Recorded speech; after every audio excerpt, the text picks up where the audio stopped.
بسم اللہ الرحمن الرحیم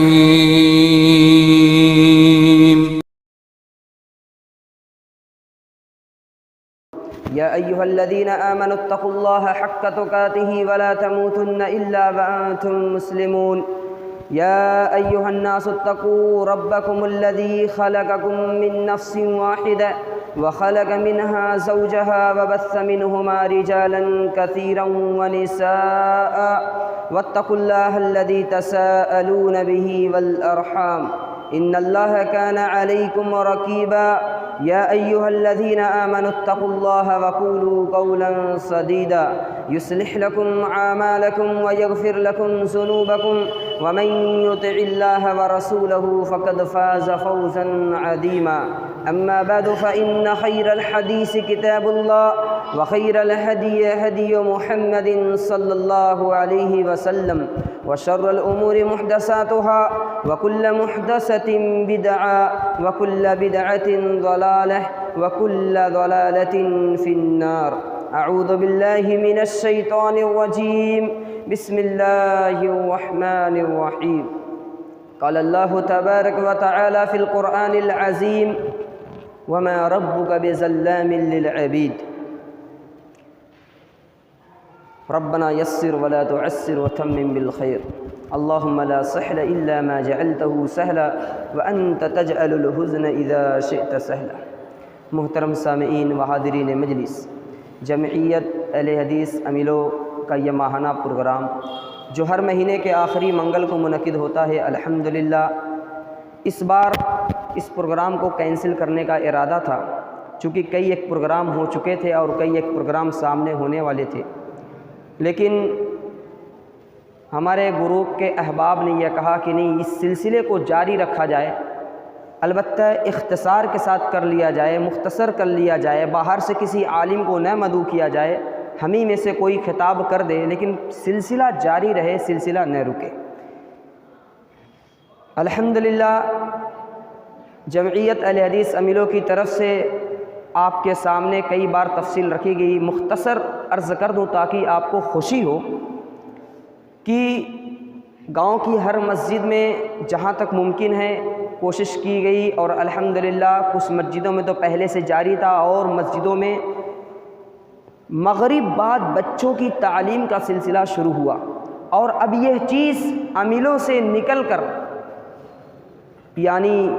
جی این پور سے آگے ایک علاقہ پڑتا ہے رام گڑھ ہریا،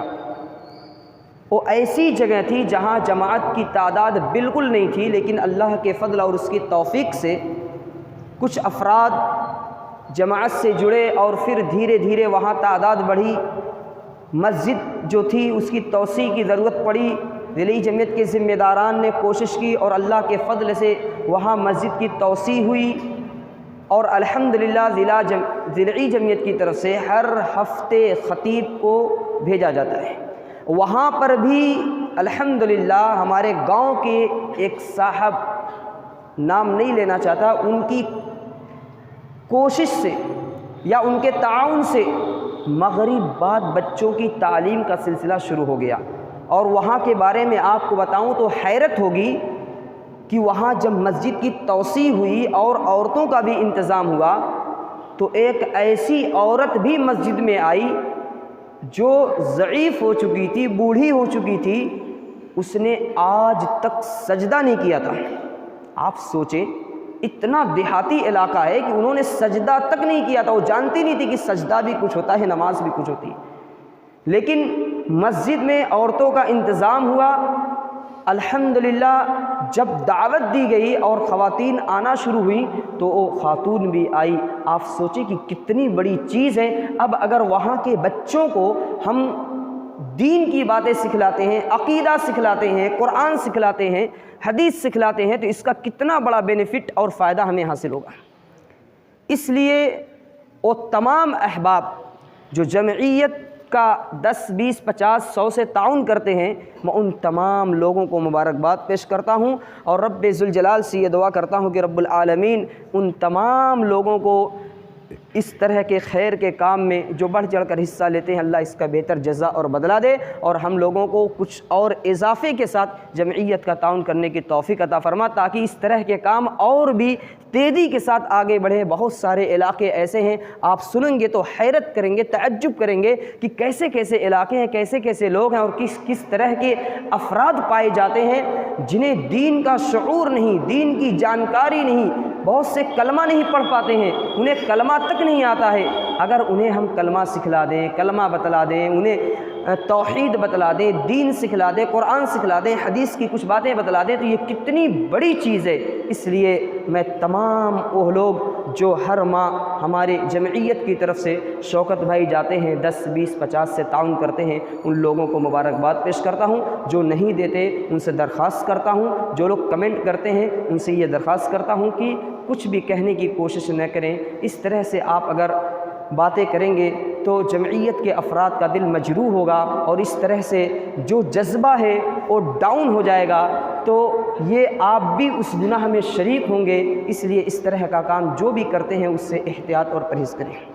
بہرکیف میں بات کو زیادہ طول نہ دیتے ہوئے اپنی بات کی طرف آتا ہوں۔ میں نے موضوع تو چنا تھا رزق میں برکت کے اسباب، لیکن پھر ابھی میں نے موضوع کو چینج کر دیا، اور میں نے حالات کو مد نظر رکھتے ہوئے یہ چاہا کہ کچھ ظلم و ستم جو ہو رہے ہیں پوری دنیا کے اندر، بالخصوص مسلمانوں کے اوپر، اس تعلق سے کچھ باتیں عرض کر دوں۔ آج جب ہم دنیا کی طرف نظر اٹھا کر دیکھتے ہیں تو اکثر مقامات پہ ظلم و ستم عام ہے۔ ایک طاقتور ملک کمزور ملک پہ، ایک طاقتور قوم کمزور قوم پہ، ایک طاقتور خاندان کمزور خاندان پہ، ایک طاقتور شخص کمزور شخص پہ اپنی طاقت و قوت کے بل پہ، اپنے عہدے اور منصب کی بنیاد پر ظلم کرتا ہے۔ ایسے ہی بہت سے والدین اپنے بچوں پہ، بہت سے بچے اپنے والدین پہ، بہت سے لوگ اپنی بیویوں پہ، اور بہت سی بیویاں اپنے شوہروں پہ، اور بہت سے لوگ اپنے رشتہ داروں پہ، اور بہت سے لوگ اپنے پڑوسیوں پہ ظلم و ستم ڈھاتے ہیں، جبکہ ظلم ایک ایسا گناہ ہے جسے اللہ رب العزت کسی بھی حال میں پسند نہیں کرتا ہے۔ چاہے وہ ظلم انسانوں پر ہو، حیوانوں پر ہو، چرند و پرند پر ہو، کسی پر بھی ہو، اللہ رب العزت ظلم کو پسند نہیں کرتا۔ اللہ رب العزت نے قرآن کریم کے اندر فرمایا وَمَا رَبُّكَ بِظَلَّامٍ لِّلْعَبِيدِ، کہ اللہ ظلم کرنے والا نہیں، اللہ رب العزت بندوں پہ ظلم کرنے والا نہیں ہے۔ اور ایک حدیث قدسی ہے، اللہ کے نبی صلی اللہ علیہ وسلم فرماتے ہیں کہ اللہ تعالیٰ فرماتا ہے، اللہ کے نبی کہتے ہیں کہ اللہ تعالیٰ فرماتا ہے یا عبادی انی حرمت الظلم علی نفسی وجعلتہ بینکم محرما فلا تظالموا۔ کہا اللہ رب العزت نے کہا اے میرے بندوں، میں نے ظلم کو اپنے اوپر حرام کر لیا، یعنی میں کسی پر ظلم نہیں کر سکتا، اور میں نے تمہارے درمیان بھی اسے حرام قرار دیا، یعنی تم بھی کسی پر ظلم نہ کرو۔ کیوں؟ کیونکہ ظلم ایک ایسا گناہ ہے جسے اللہ رب العزت کسی بھی حال میں پسند نہیں کرتا۔ لہذا ہم لوگوں کو چاہیے کہ ہم اس گناہ سے دور رہ کر اپنی زندگی گزاریں۔ کبھی بھی ہم اپنے ماتحتوں پہ ظلم نہ کریں، کبھی بھی کوئی اپنے والدین پہ ظلم نہ کرے، پڑوسیوں پہ، رشتہ داروں پہ، کسی کے اوپر بھی۔ حتیٰ کہ شریعت اسلامیہ کے اندر وہ جانور جس کا گوشت کھانا حرام ہے، یعنی خنزیر، اس کے اوپر بھی ظلم کو حرام قرار دیا گیا ہے۔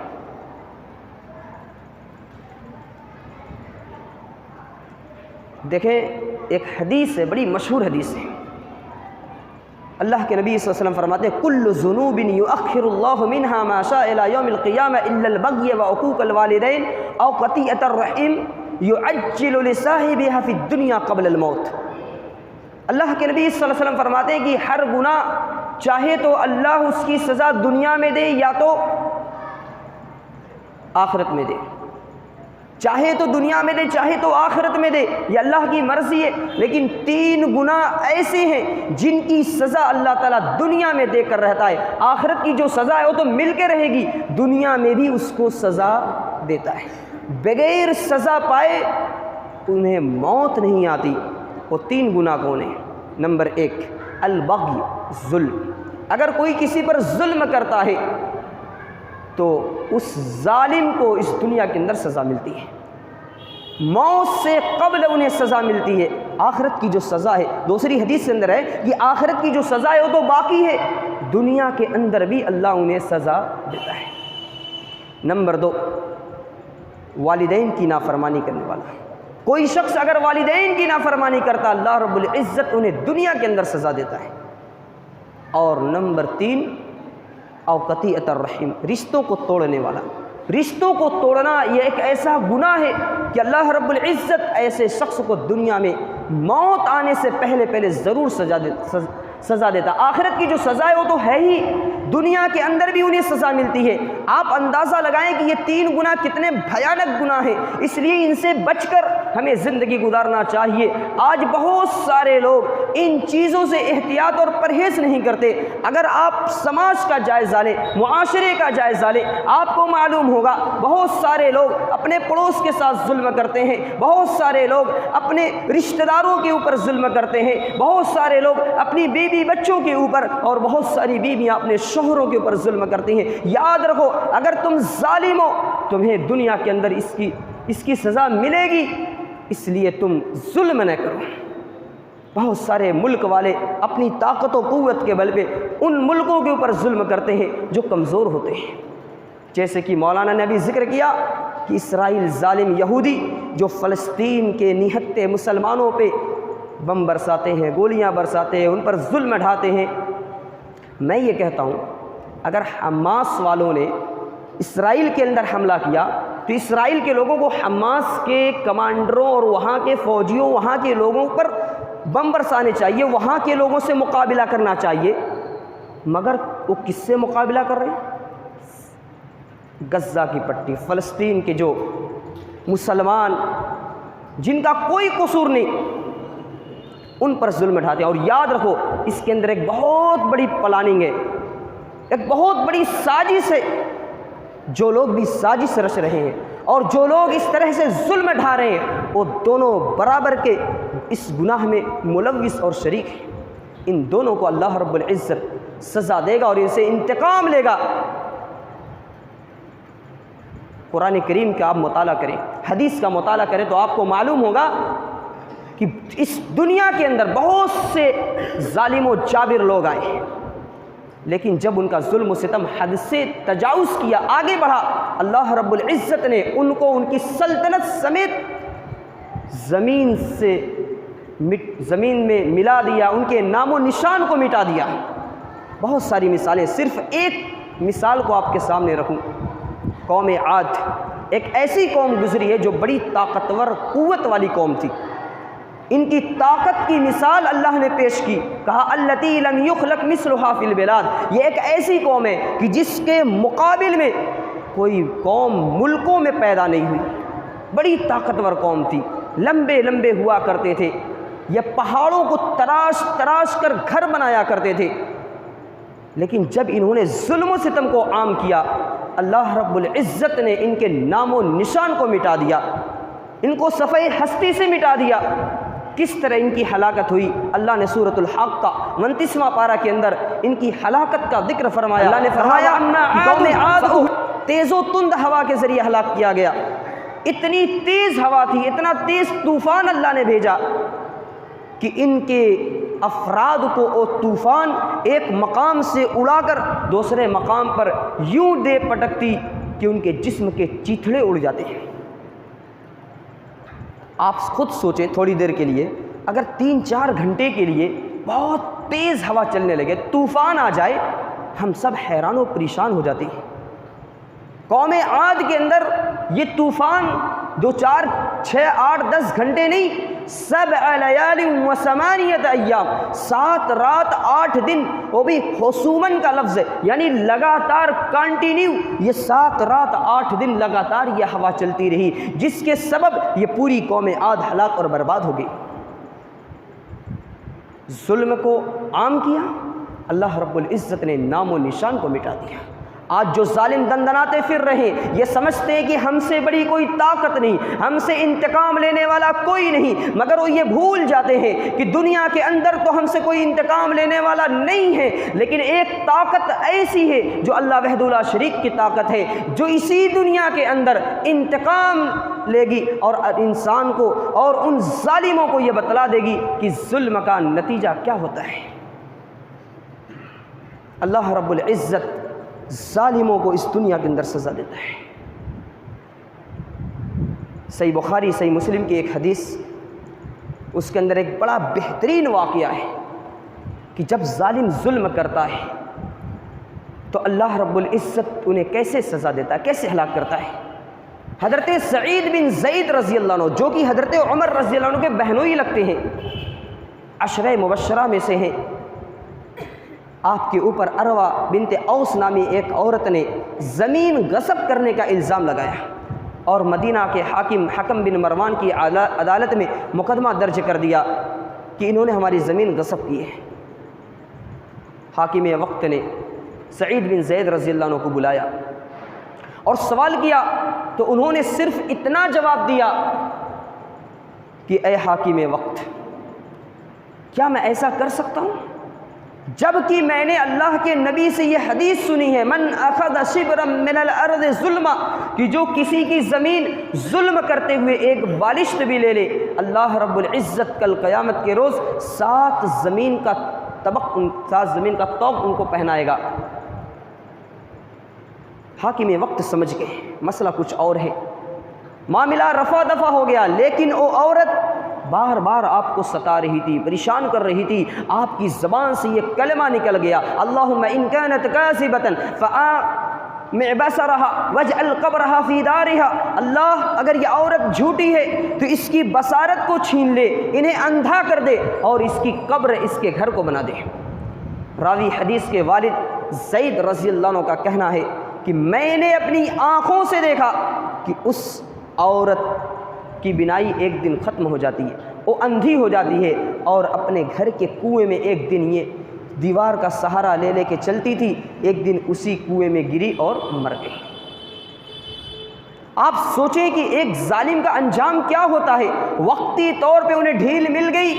موقع مل گیا، یہ الگ بات ہے، اللہ رب العزت مہلت دے دے یہ الگ بات ہے، لیکن اللہ جب گرفت کرتا ہے، اللہ جب پکڑتا ہے تو یہ ظالم اور کوئی بھی شخص اللہ کی گرفت سے بچ نہیں پاتا۔ اس لیے ہم ظالم بن کر زندگی نہ گزارے۔ ظالم کے حق میں جب مظلوم دعا کرتا اللہ رب العزت ان کی دعا کو قبول کرتا ہے۔ حدیث کے اندر آتا ہے ثلاث دعوات لا ترد، 3 دعائیں ایسی جو رد نہیں کی جاتی، ان میں سے ایک ہے دعوت المظلوم، مظلوم کی دعا۔ ایک مظلوم جب اللہ کی بارگاہ میں ہاتھ اٹھا کر دعائیں کرتا ہے، اللہ رب العزت انہیں قبول فرماتا ہے۔ اس لیے ہم ظالم نہ بنے میرے دین اور اسلامی بھائیوں، ظالم بن کر زندگی نہ گزارے۔ ایک حدیث آپ کے سامنے رکھ دوں، اللہ کے نبی صلی اللہ علیہ وسلم نے صحابہ کرام سے پوچھا اتدرون ما المفلس، کیا تم جانتے ہو مفلس کون، قلاص کون؟ صحابہ کرام نے کہا المفلس فینا من لا درہم له ولا متاع، مفلس وہ ہے جس کے پاس درہم و دینار نہیں، مفلس وہ ہے جس کے پاس درہم و دینار نہیں۔ اللہ کے نبی نے فرمایا نہیں، ان المفلس من امتی یأتی یوم القیامت بصلاۃ وصیام وزکاۃ ویأتی قد شتم هذا وقذف هذا وأكل مال هذا وسفك دم هذا وضرب هذا فيؤتى هذا من حسناته وهذا من حسناته۔ لمبی حدیث ہے جس کا مفہوم یہ کہ اللہ کے نبی نے فرمایا کہ میری امت کا مفلس وہ ہے جو کل قیامت کے روز نماز روزے زکوٰۃ لے کر آئے گا، لیکن ساتھ ہی ساتھ انہوں نے دنیا کے اندر کسی کو گالی دی ہوگی، کسی کو مارا ہوگا، کسی کا خون بہایا ہوگا، کسی کے مال کو کھایا ہوگا، کسی پر الزام لگایا ہوگا، یعنی ظلم کیا ہوگا۔ نتیجہ کیا ہوگا؟ اس ظلم کے سبب اللہ رب العزت ان کی نیکیاں اٹھا کر ان لوگوں کو دے دے گا جن کے ساتھ انہوں نے ظلم کیا، اور اگر ان کی نیکیاں ختم ہو گئی، ابھی حقدار باقی ہیں، تو ان لوگوں کی گناہ ان کے سر لاد دی جائے گی۔ نتیجہ یہ ہوگا کہ یہ جہنم میں ڈال دیا جائے گا۔ آپ سوچیں ایک انسان چاہے کتنا بھی اچھا عمل کر لے، نماز پڑھ لے، روزہ رکھ لے، حج کر لے اور خوب عمرہ کرے، لیکن اگر وہ ظالم ہے، شاطر ہے، لوگوں پر ظلم ڈھانے والا ہے، اللہ رب العزت ان کے اعمال کو ضائع کر دے گا، برباد کر دے گا، انہیں ان کے اعمال کا اجر اور بدلہ نہیں ملے گا، ان کی یہ نیکیاں ان لوگوں کو دے دی جائیں گی جن کے ساتھ انہوں نے ظلم کیا۔ اس لیے ہم ظلم کرنے والے نہ بنیں۔ آج جو فلسطین اور یہ اسرائیل کا مسئلہ چل رہا ہے، وہ سمجھتے ہیں کہ ہم سپر پاور ملک کے ساتھ ہیں، سپر پاور ملک ہمارے سپورٹ میں ہے، کون ہے جو ہم سے ٹکر لے؟ وقتی طور پہ تم بھلے سپر پاور ہو،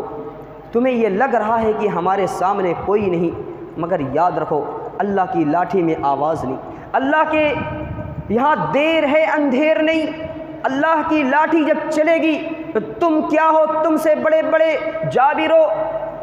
ظالم لوگ دنیا میں آئے، اللہ نے ان کو ہلاک اور برباد کر دیا۔ نمرود جو پوری دنیا پہ حکومت کرتا تھا، اللہ نے ان کو بھی صفحہ ہستی سے مٹا دیا۔ اور فرعون جن کے ظلم کی مثال دی جاتی ہے کہ تم فرعون ہو، کیا اتنا ظلم کرتے ہو، فرعون بن گئے ہو، یعنی ظلم میں ان کی مثال پیش کی جاتی ہے۔ اس ظالم فرعون کو بھی اللہ رب العزت نے دریا کے اندر کر کے پوری دنیا کے لوگوں کو پیغام دے دیا، سنو اگر ظالم بن کر زندگی گزارو گے، وقتی طور پہ تمہیں مہلت تو مل سکتی ہے، لیکن یاد رکھو تمہارا نام و نشان مٹ جائے گا، صفحہ ہستی سے مٹا دیے جاؤ گے۔ آج یہ جو ظلم کر رہے ہیں،